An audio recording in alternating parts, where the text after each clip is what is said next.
So don't worry, none of you are on this picture. It's just Sue and me. So welcome. Thank you for coming to our night of storytelling. We have these once a quarter, and it's one of our Partners in Hope activities, ministries, if you will. And the purpose of it is to discover the stories of people at Crossroads and their experiences. I think particularly with projects. If you're around church for a while, mission trips is another word for them. It doesn't even have to be a church trip. It could be some sort of international experience, because we know that a lot of people have them and we just don't know them.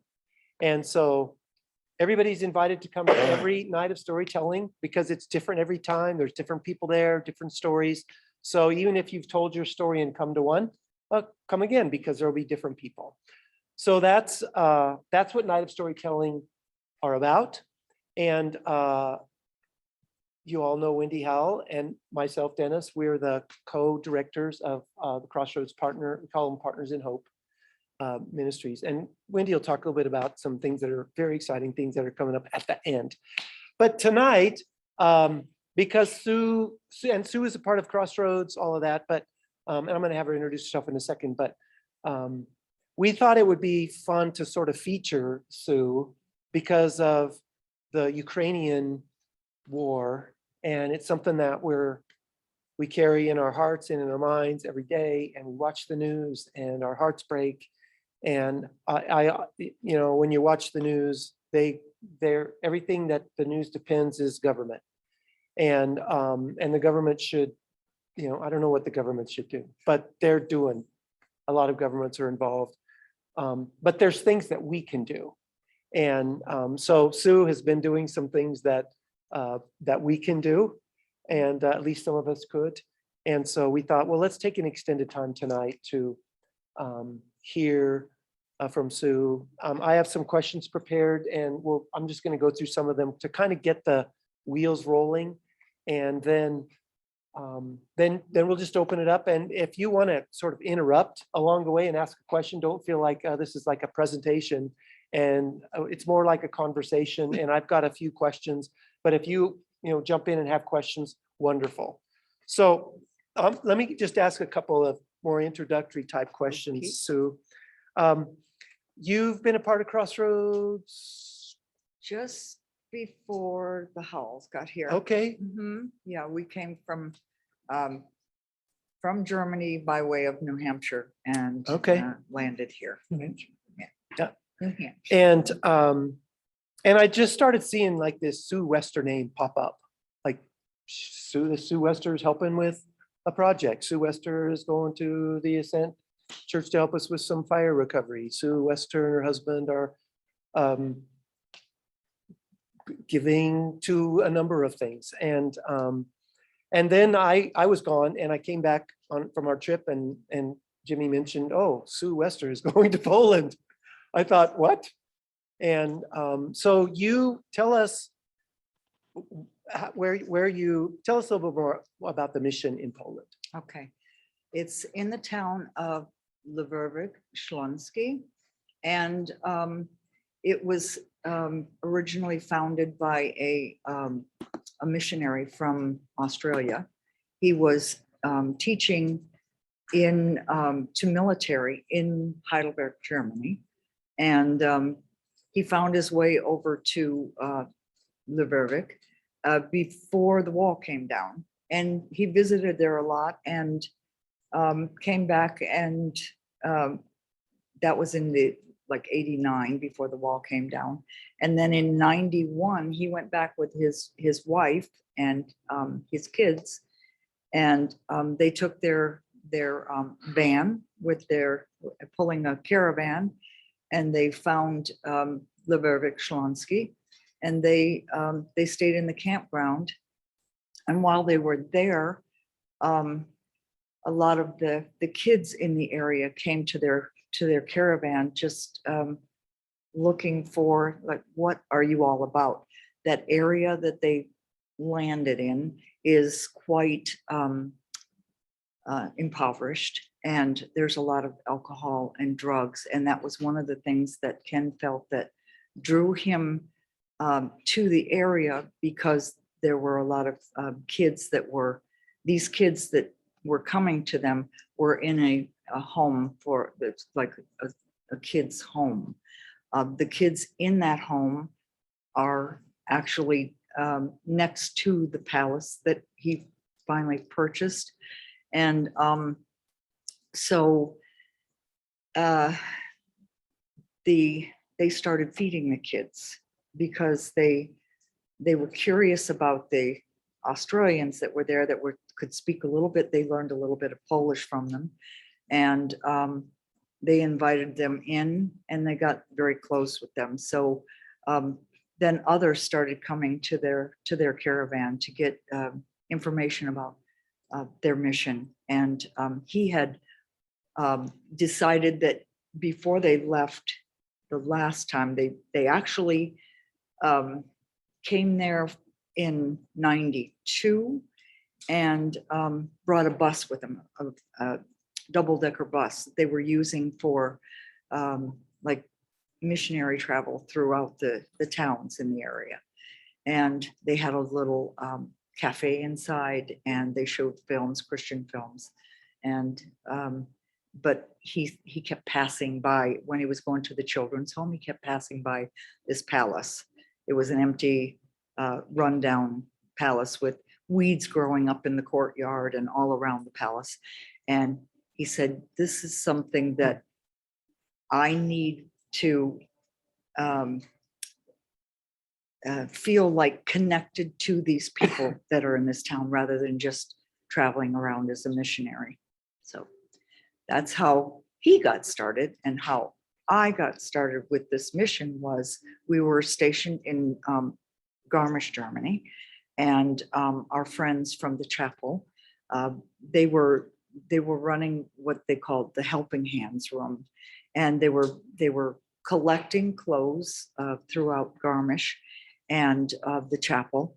And I was asking them about the Helping Hands and what they do with the donations that they received. And they said that they took them to Elam, which is the Christian center that Ken and Giselle Herwijnen is their name, that they started.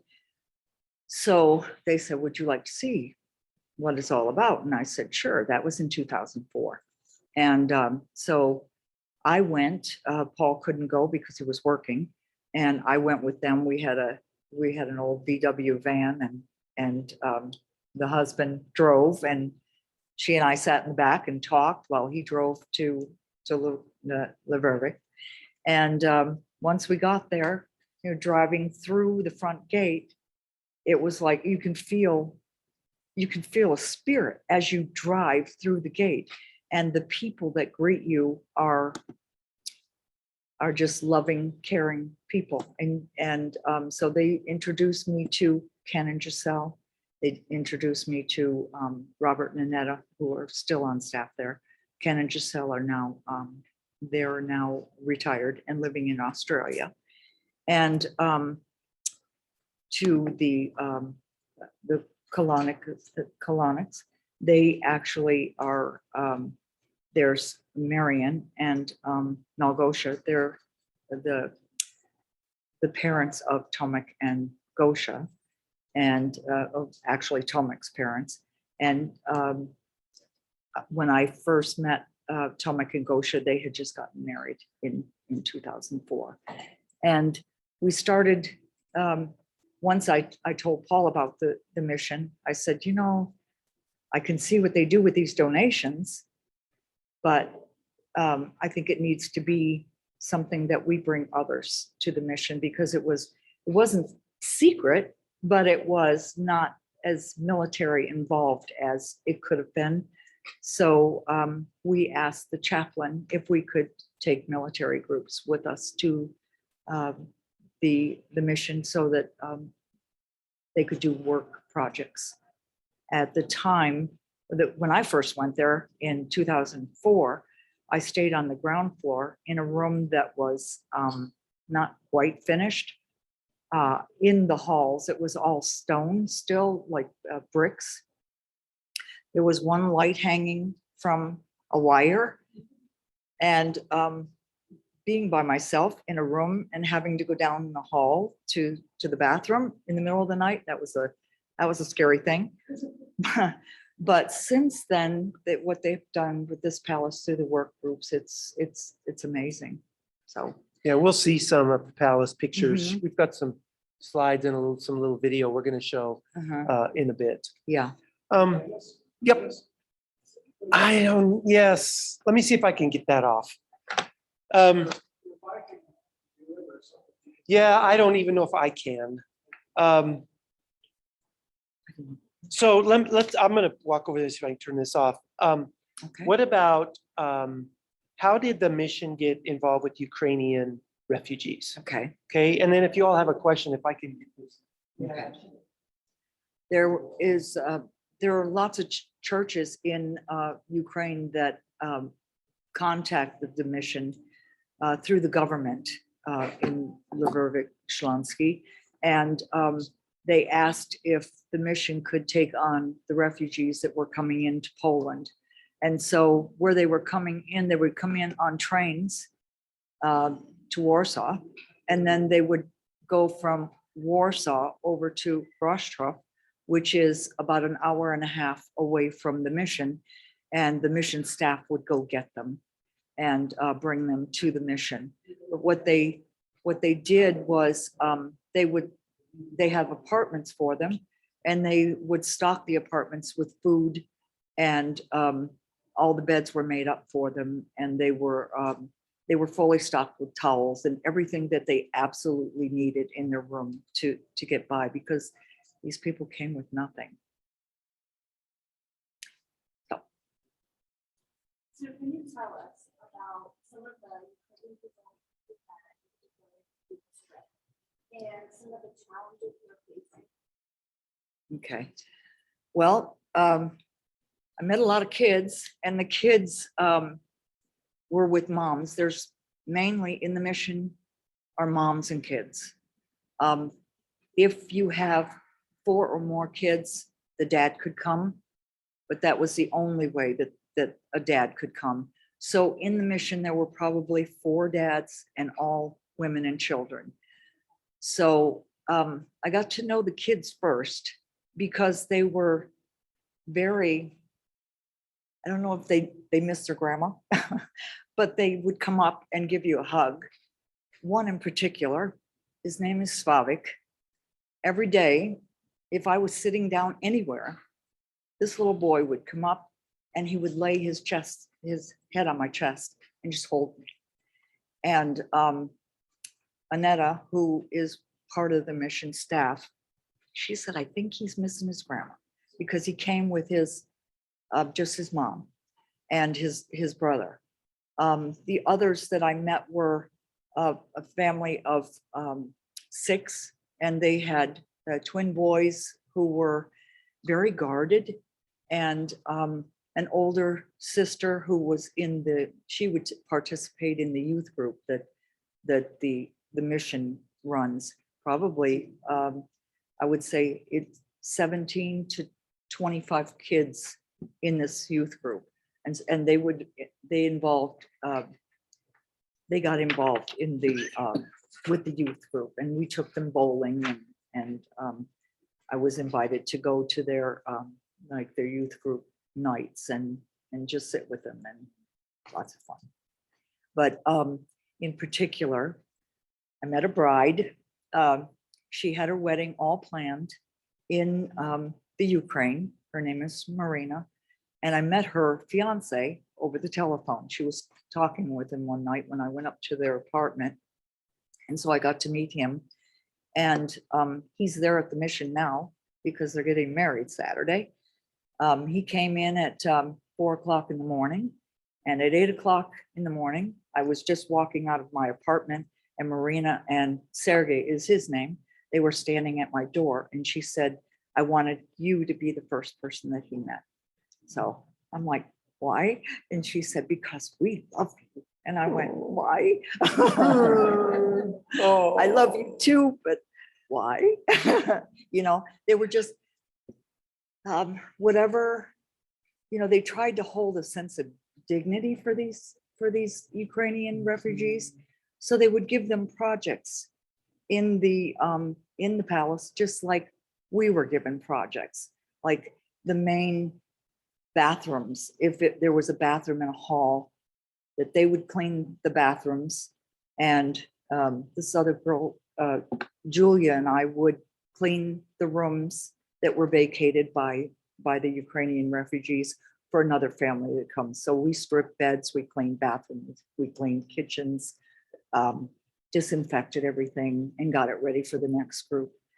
But they were also involved in helping to sort donations. And so we kept them busy. They did all our cooking for us too. Every lunchtime, the food's great.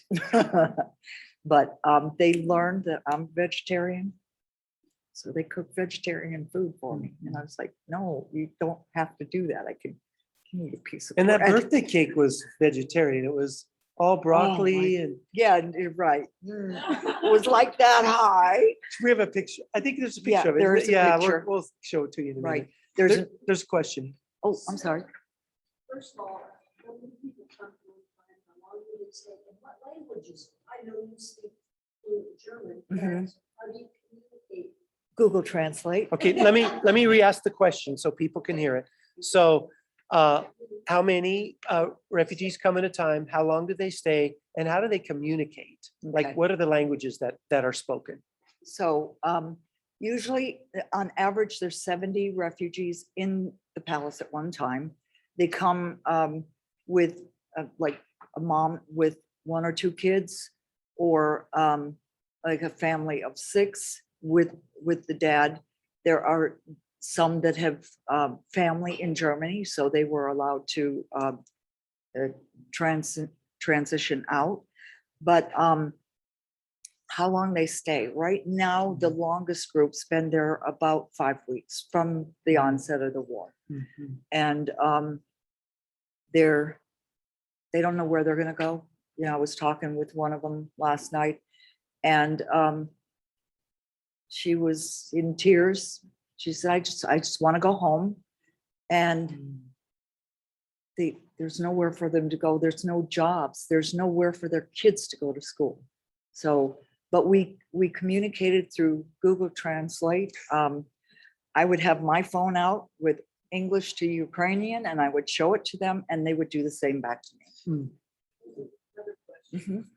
What kind of backgrounds are these people? Are they Hmm, rural, agricultural, are they professionals? right. What are the backgrounds of the people? I got to repeat the questions. What are okay. the backgrounds of the people? Are they professional, rural, agrarian? So what's the kind of vocational scope? Marina, we call her Marina, the chef, because she is a professional cook and baker. Oh, she can make some incredible baked goods. And Marina, the model, she's a model, but she also worked for schools in the past. There's a Tanya, she makes dolls by hand, and I have one of her dolls coming to me. I tried to get it from Lviv before I came home, but it's a little slow right now. The And doll's so- still in Ukraine, right? No, the doll is doll's- actually in Poland right now. In Poland, okay. I just, so her, there is a waitress, that was Hala, she was a waitress, and then Luda cleaned houses. And the dads that came, one was like a handyman, and another was a teacher. And I mean, there were professional people there as well, but they, you know, they really humbled themselves to come to the mission, you know. So yeah, I don't know what else to Yeah, say. no, that's good. Does anybody else have a question? Sally? Sally. You did talk to the woman. Could she stay there, like, if, you know, I mean, did she just stay there and tell her she gets to go back to Ukraine? I mean, if she has nowhere else to So the question is there a limit to the amount of time people can stay at the mission? Well, they try and keep everybody there that wants to stay, but because there is nowhere for them to go and they can't go back to their town. They pretty much, a lot of them came from one area of Ukraine. And so they were showing me pictures of their area, and there's, like bullet holes in their cars and stuff. So they're afraid to go back. They left family behind. They left grandmas and aunts and uncles. And there's one little girl that you'll see on the video here, Paulina. She actually dances with a group in the Ukraine, and she can't do that right now. And the kids, like I said, the kids can't go to school. So in answer to your question, what they're trying to do is find them jobs. They found a job for Marina, the chef, but when she interviewed, of course, she can't speak Polish. So they were going to do a trial for her to see if she could get by, just with cooking and not having to relate to them.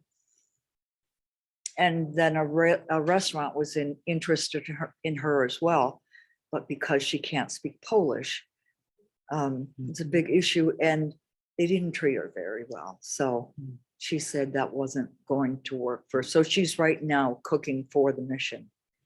And Luda, who was the lady who cleans house, she actually went to Germany with an American family that came to the mission. They took 2 families back to Germany with them, to Stuttgart. And one, Luda she called the mission and asked if she could come back because she doesn't speak German and she couldn't get a job. So she had worked in Poland before. So they said, come back to the mission and we'll see if we can't find you like a job cleaning houses. The other family, unfortunately, was an abuse case where the wife wanted to go alone without the husband, and he was supposed to go back to the Ukraine.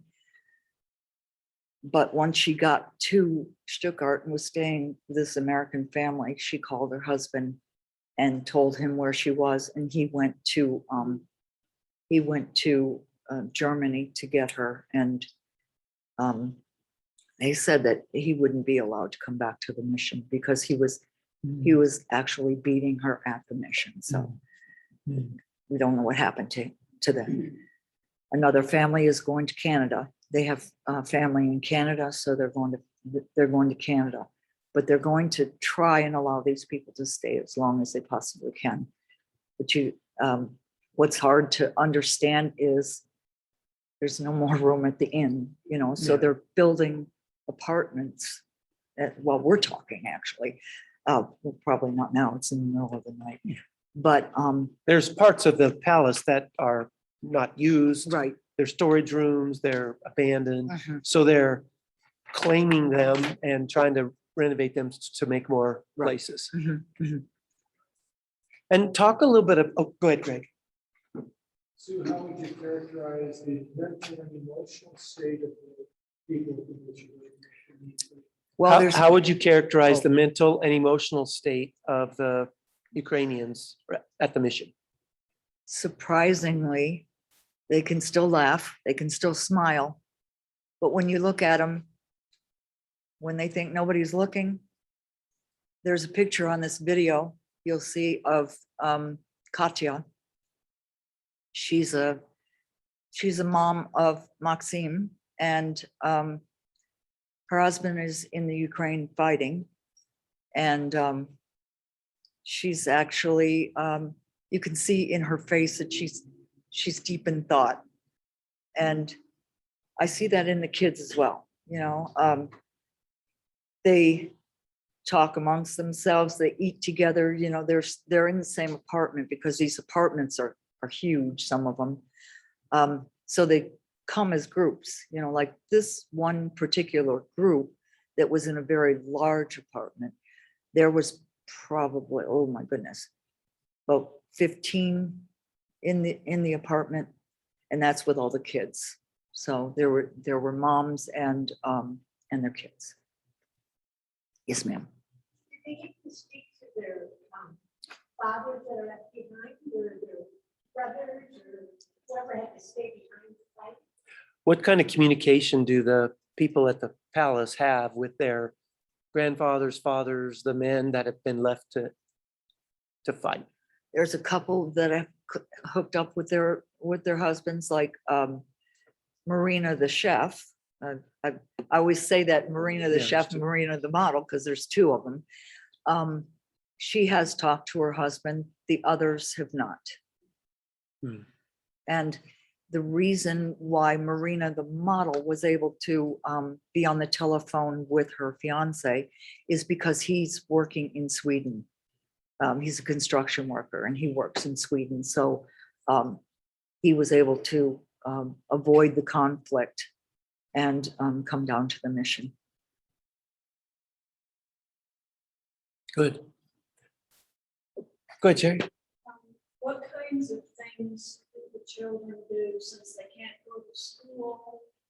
Are there, I mean, I hate to say activities, but what kind of things are they able to do, or are they able? Well, there's What kinds of things yes. do the kids get to do? They can't go to school. So what occupies their time? There's a lot of outside time, a lot of soccer time, a lot of running up and down those 3 stories until after midnight even. And the stairs were right next to my apartment. So I know this. Imagine playing hide and seek in this They castle. did. They played hide and seek a lot. There's a lot of secret passages in that palace. And yeah, there's a lot of places for them to hide and play.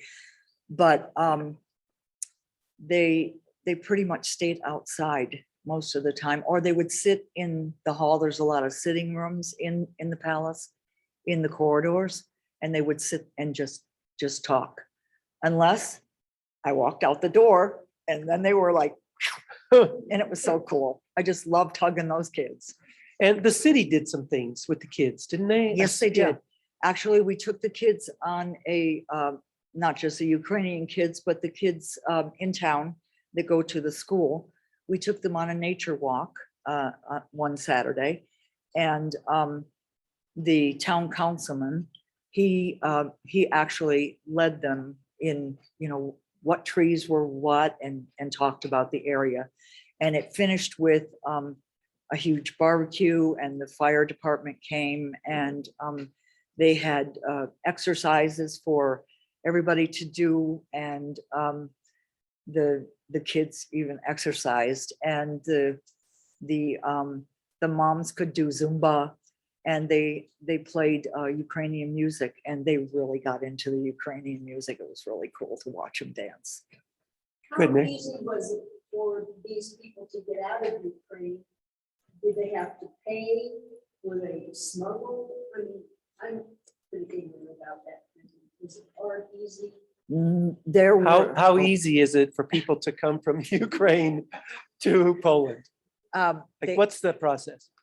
there was one, I think I sent you a picture of one car that came, one very, very old car with Ina and Lubov. They were mother and daughter, and they drove this car that I don't know how it ran, but she said it's full of holes and it's all rusty, but it got us to Poland. The others came, they did have cars, they drove in. From Uvica, I'm probably about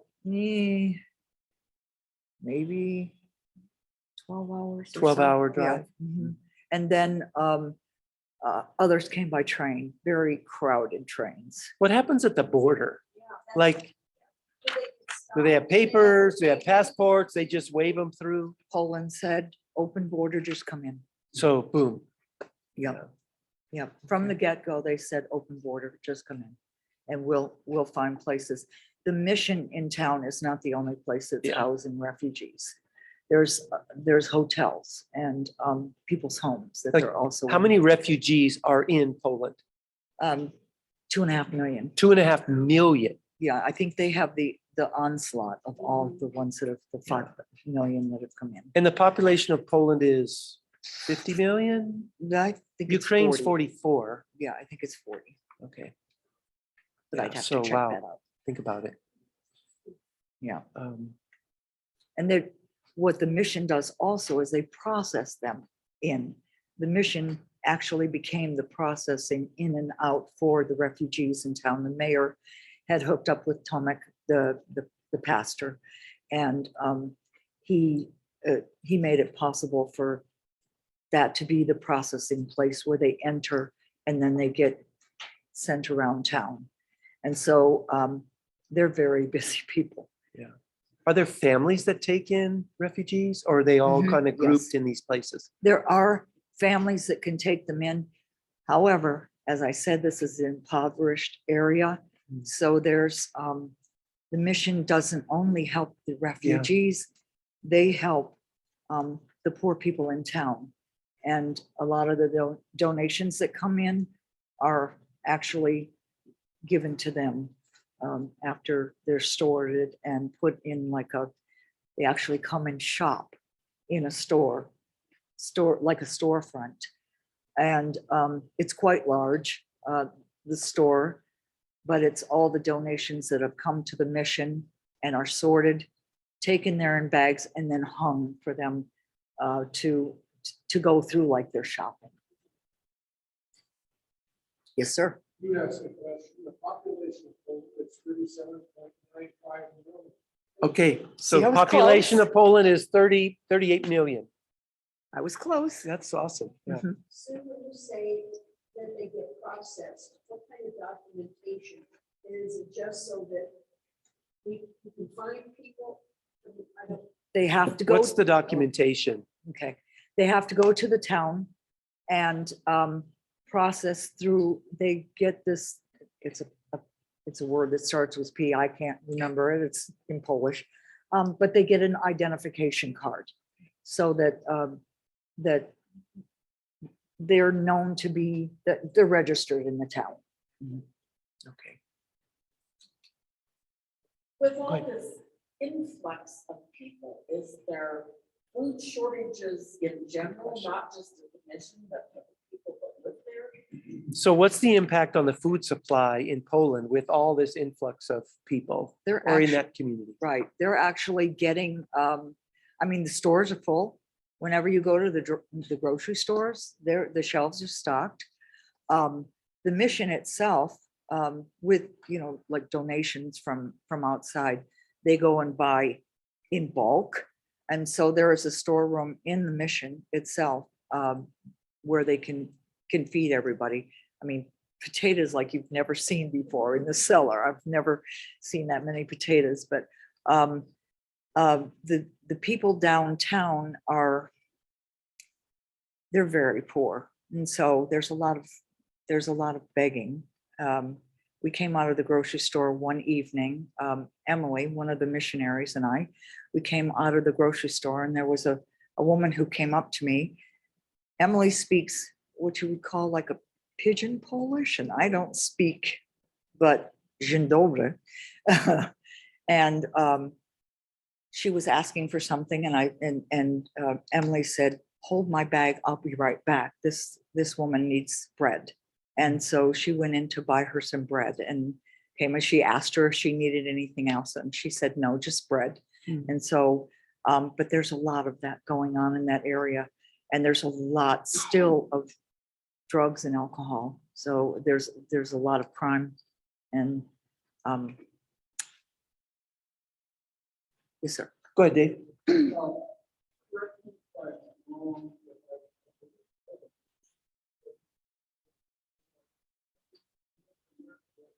From Are Bel- there any immigrants coming in from Belarus? Not that we saw.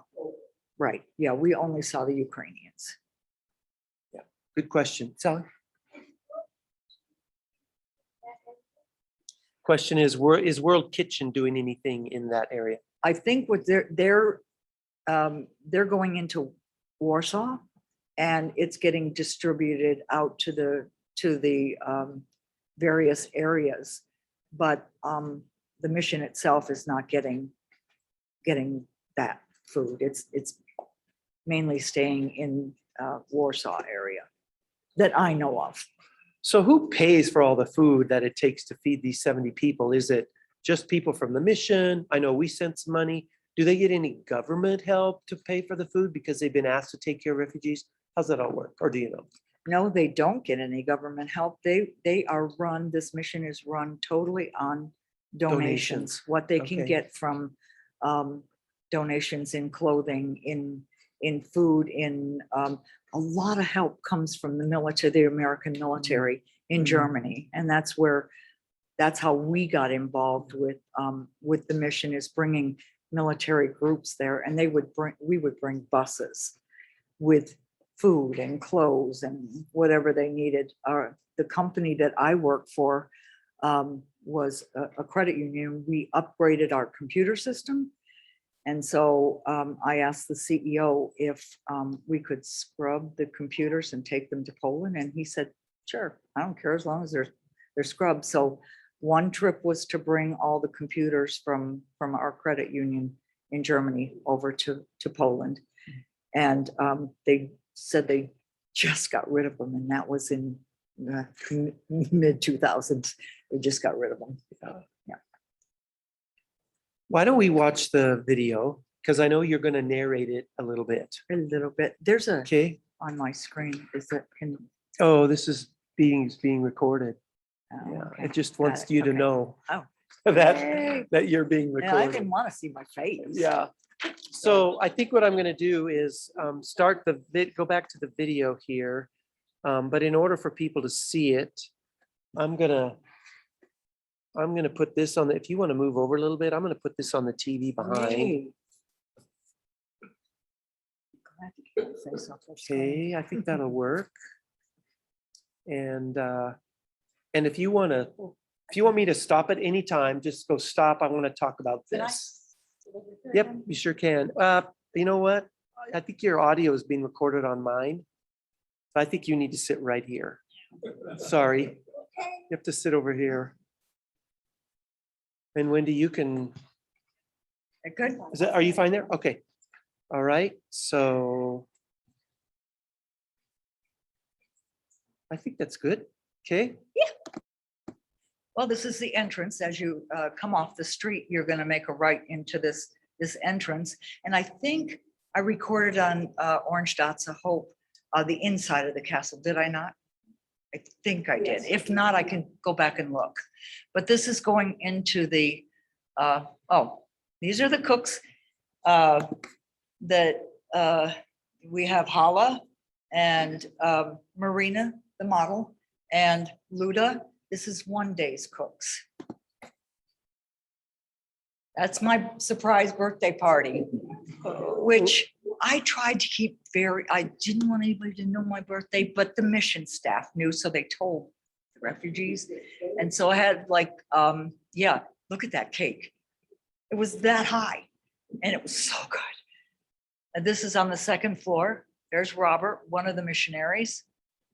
We had gone shopping for showers and sinks and vanities for the apartments in Yelena Góra. And we stopped at McDonald's so I could get my veggie burger. So this is McDonald's. This is McDonald's. There you go. Yes, Can't get away from it. you can't get away from McDonald's. And they, Europeans know what a veggie burger is. Stateside do not. Should I tell my veggie burger story? It's pretty good. Yeah. So in Europe, they have at McDonald's, it's a veggie burger. It's actual vegetables in like a patty. And when we first came back to the States, I mean, we lived in Germany for 35 years. So we first came back to the States and we were in New Hampshire, in Portsmouth.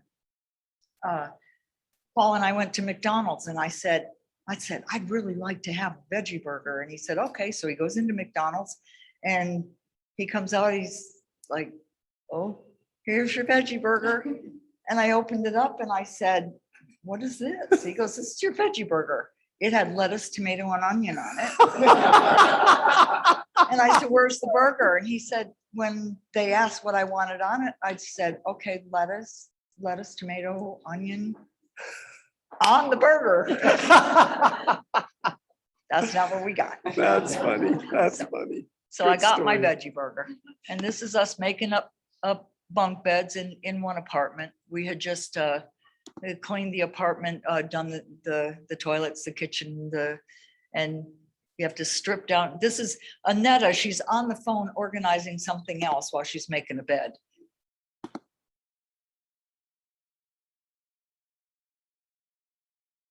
And them horsing around. That's This woman is from where? Vietnam. Well, Okay. she actually is a Vietnam refugee, but her husband is active duty in Ramstein. Okay. And this is we had pierogies made by Emily. She's one You'll of the have to missionaries. explain what a pierogi. I don't know what a pierogi. Do you all know what a pierogi is?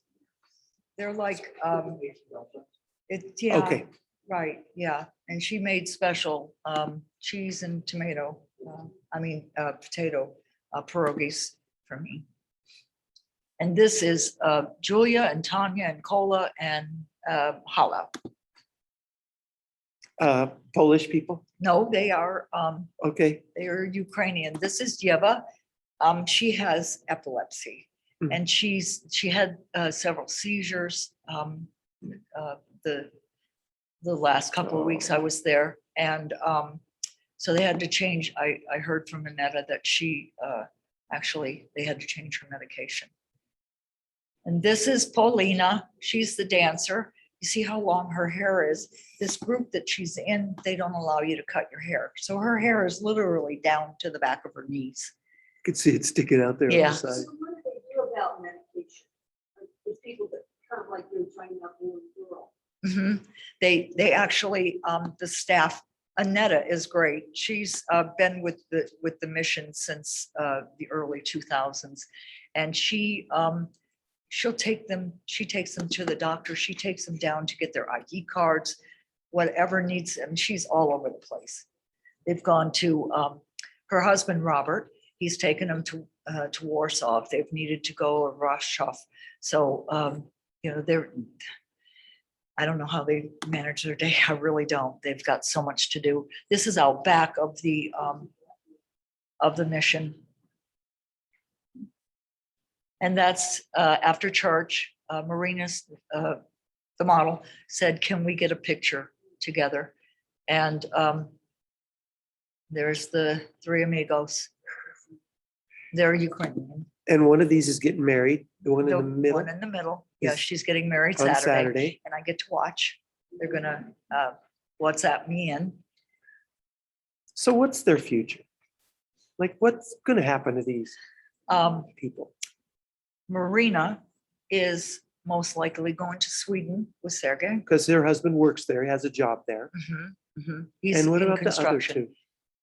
The one on this side of the screen, that's Katya. And Katya is the one that told me the other night that This she, one? yes, she just wants to go home. She's got family in Ukraine. And Irina is Yeva's mom, and her mom is with her. Paula is her mom. And her husband is fighting, and they don't know what they're going to do. Okay. And look at this guy. He is 17 years old. Does he not look like 30? The first time I ever met him, oh, he's a card. When we took them bowling, at first he was speaking with Tomek while I was cleaning an apartment. And I said to him, do you understand him? And he went, no English. And I went, okay.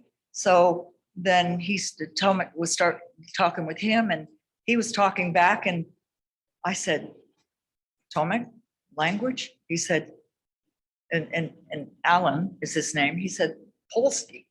And I went, well, I guess you do understand them then. So we took the kids, the youth group bowling, and he and I were sharing 2 balls. They don't bowl like we do. You know how Americans are so disciplined when they bowl and you got to line up? Well, they don't. They just, I think there's a shot in here, I'm not sure, of them bowling. They just have fun. Well, because I was beating him, I tried not to. I really tried not to. He hid the balls on me. And so I was looking, I was like, where's my balls? And then so I just picked up another ball and I used it. I had heard my name and the kids behind me kind of like laughing. And I thought, are they laughing at my style? What are they laughing at? And then when I couldn't find the ball, I looked over on the rack and I walked over and I'm like, these are the 2 balls we were using. So I brought him back and I looked at him and he went like that. So he's a little trickster. And from that time on, he pretty much followed me around. This is Gosha. She's one of the missionaries and her sister.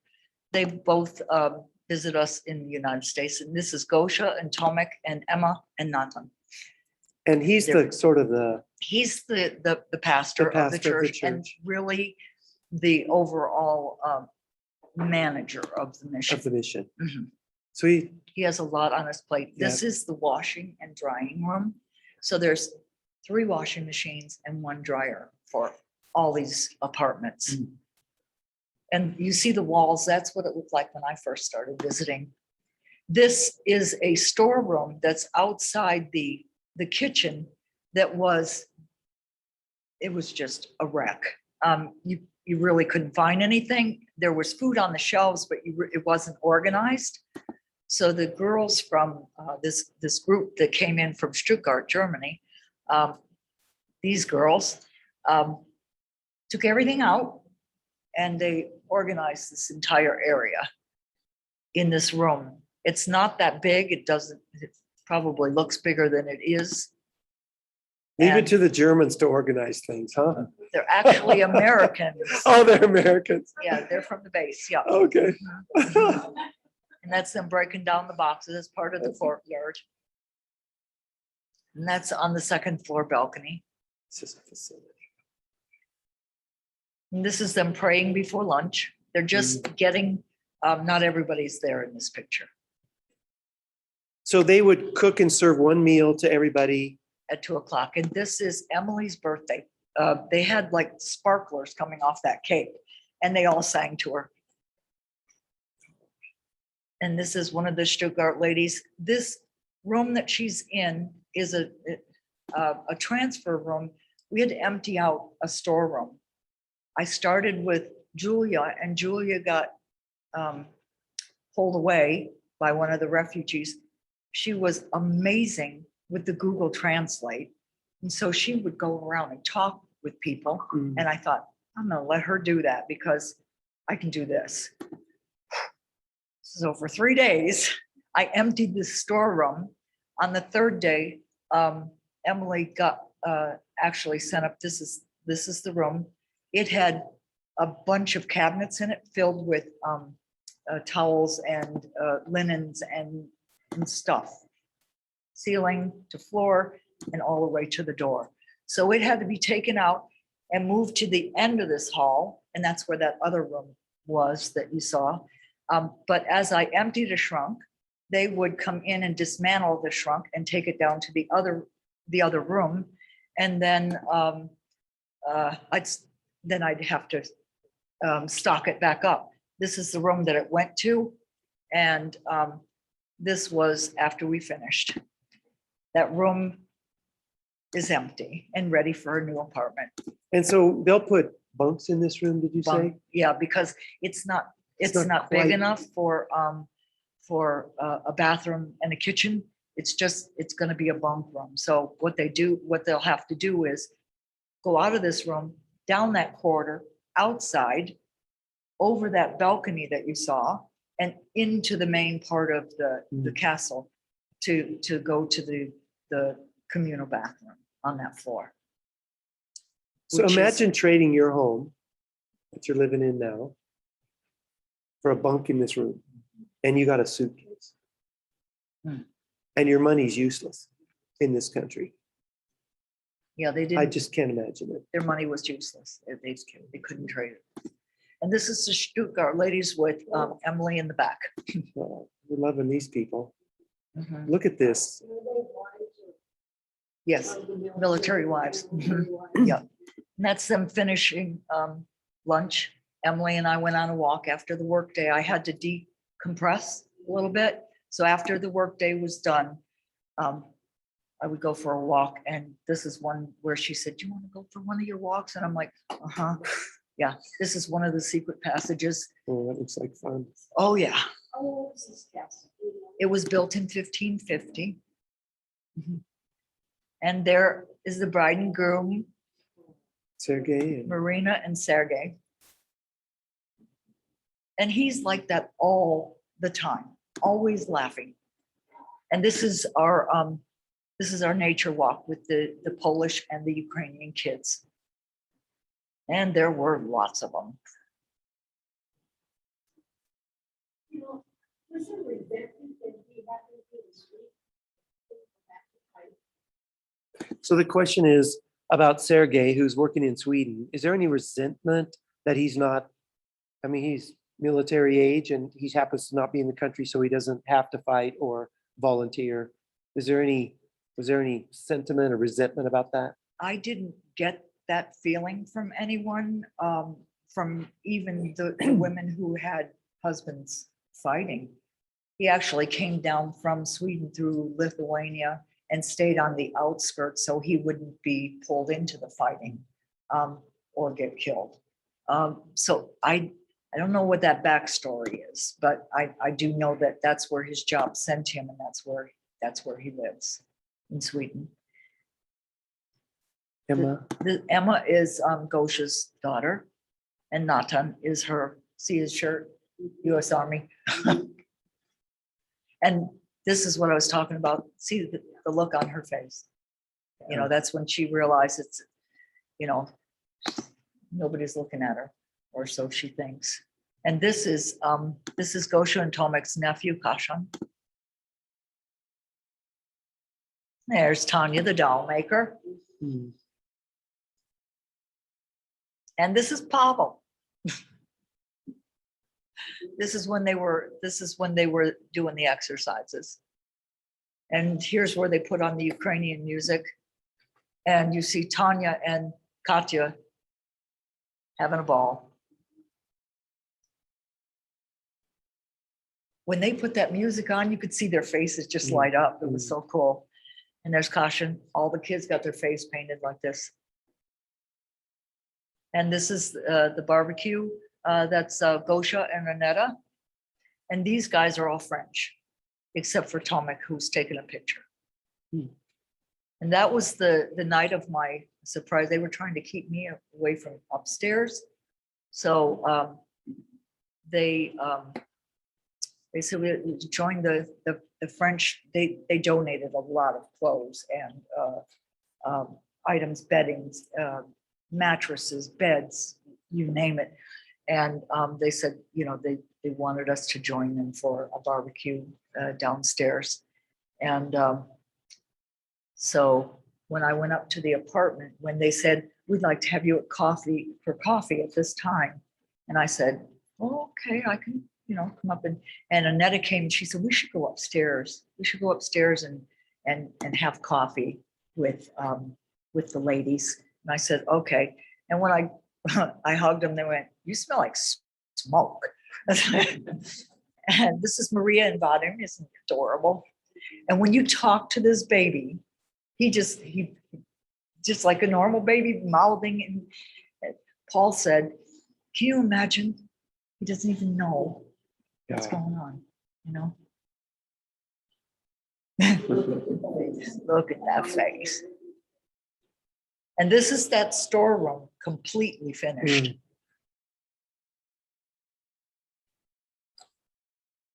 Is there any tension between Poles, the local Poles, and then some of them? Is there tension between the Polish people and the immigrants, Absolutely none. refugees? No, they're like open arms. Come in, We welcome you. I think this is, that was Emily horsing around. When we had church service, this guy, he's Polish, but they were stationed in Spain for a number of years. He and his wife, this is Rafael, and his wife is Justina. And he twirls these flags, and it's so, I've never seen anything like it. I tried to get the video, but it was too large. I mean, I handed it, I was behind somebody, so I handed it off to a Polish friend of mine, and she took it, and I'm like, you can stop it if you want. She let it go, so it was too long to actually put on here. And here's the kids. And these kids from top is Maxim and Kola and Polina and Slavik and Abina and Yeva. How many of you have kids named those? Yeah. Is the internet and cell phones and all that? What's the technology there? Internet, cell phones? Do they come with cell phones or- The moms did. The kids don't have cell phones. They, believe it or not, they go outside and play.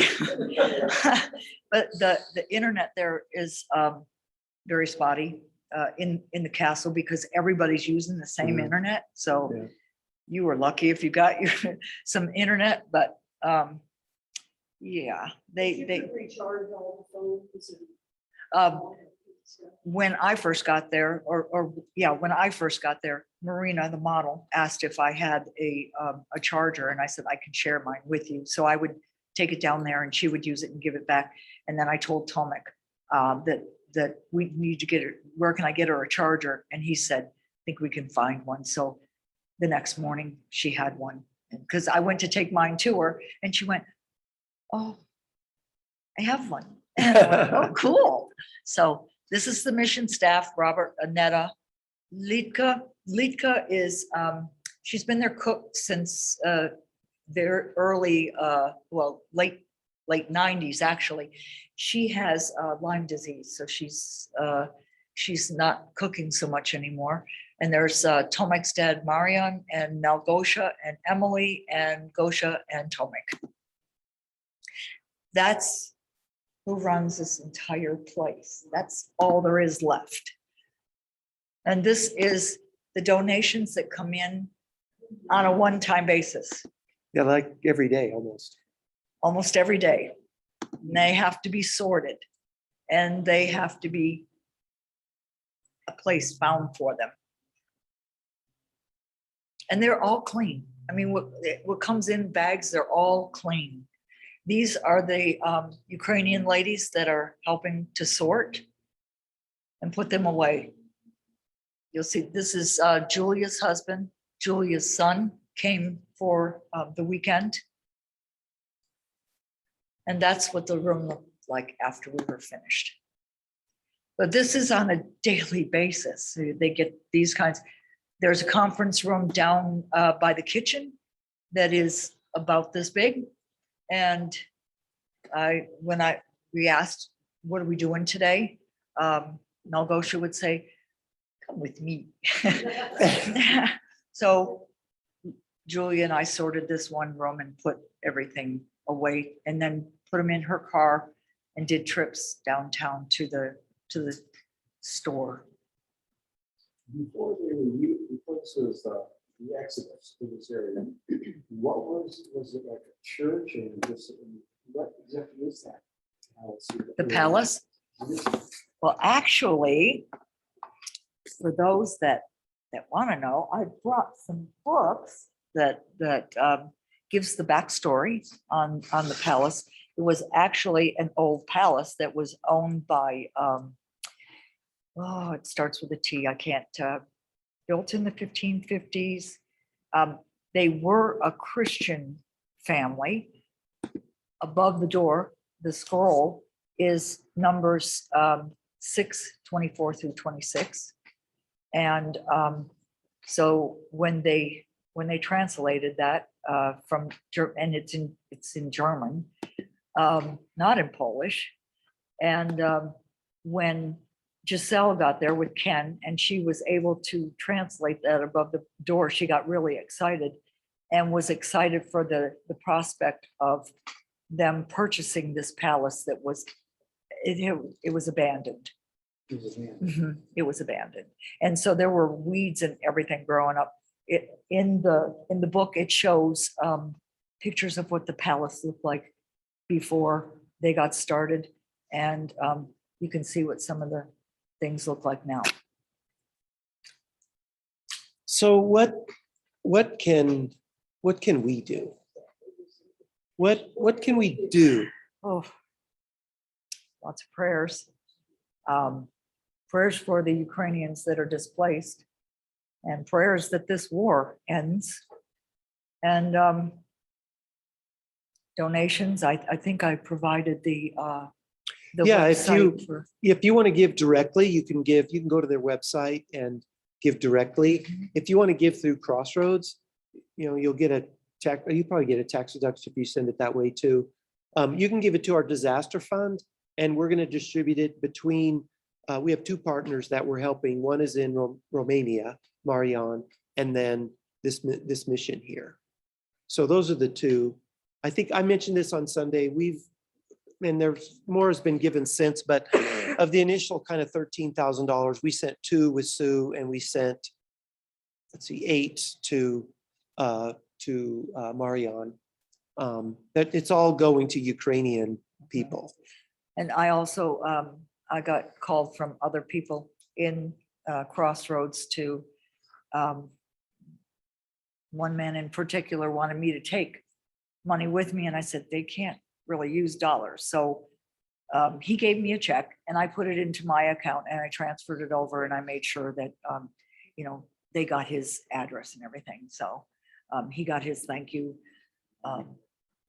Yeah, but Can you, when you go back after Paul's well, can you personally take coats back to this stuff, or is it better for you to take money? it would be So the best- question is oh, it better to take money when you go back, or can we send stuff with you? it would actually be better so it doesn't look like I'm laundering money. Don't give money to me, because I'd have to put it in my account and transfer it over. I can transfer over in Swati or Euro or however. We can but- also wire it from the church right into their Right, account. So and I think PayPal as well. PayPal is big. Oh, I know. PayPal. Oh, I'm not worried about that.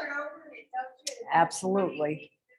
Right. I'm not worried about that. I Right. just wondered, can you physically take things, or is it better? It's better for donations of, Yeah. financial donations, sorry.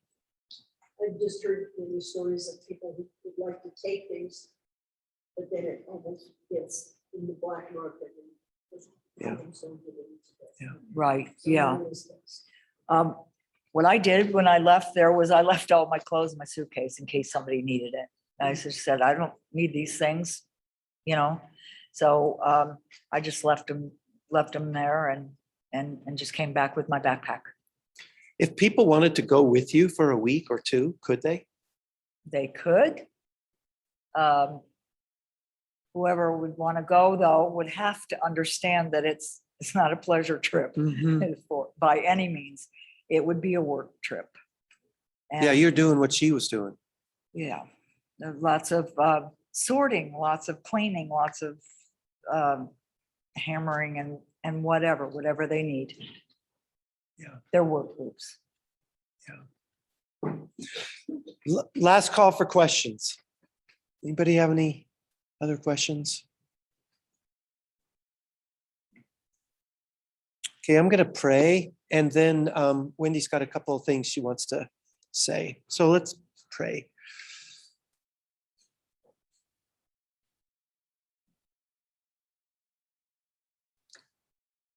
Lord, we get on with our lives. We go to work, we play, we garden, we go to church, we drive up and down the road, we go shopping, and then we watch the news, or something comes to our mind and our hearts are drawn to this country that is in an awful conflict. It's just terrible. There's death and there's separation and there's destruction. And God, sometimes we don't know how to pray. And thank you that we have your Spirit with us who can pray for us and pray with us, and when we don't know what to say or how to think even. I thank you for each person who came tonight, and I think you want us to do something more than just take in this information, that there will be moments of prompting to pray, to give, to be generous, to perhaps go directly and help.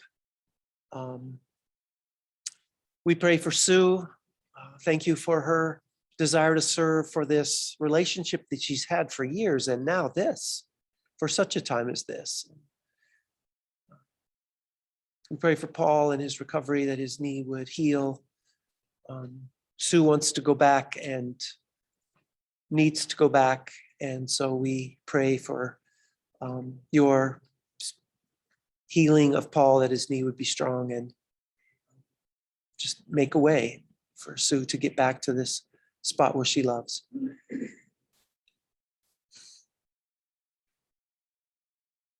We just pray peace over this mission, Tomak and Goja and the staff. Give them perseverance and stamina and encouragement. Amen. Thank you for your mission work. Thank you. Thank you. Nice to be able to tell their story. I have a deaf friend, and his mom, they live here. They're from Ukraine, and they moved here 8 years ago.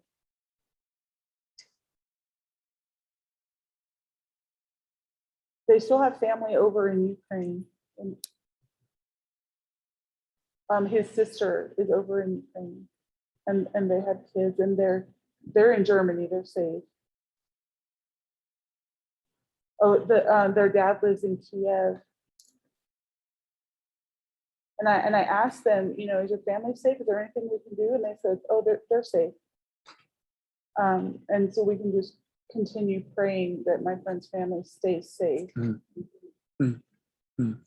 What's the name? Do I have a name? Oh yeah, it's a Ukrainian name. Oh, spell that again. Mirosalv. Miroslav. That's my friend's name. Okay. Okay. Yeah. Okay. Mhm. Wonderful. Thank you. Sue, thank you. Thank you for going. Thank you for sharing. Not only on Sunday, but anything tonight with all of us.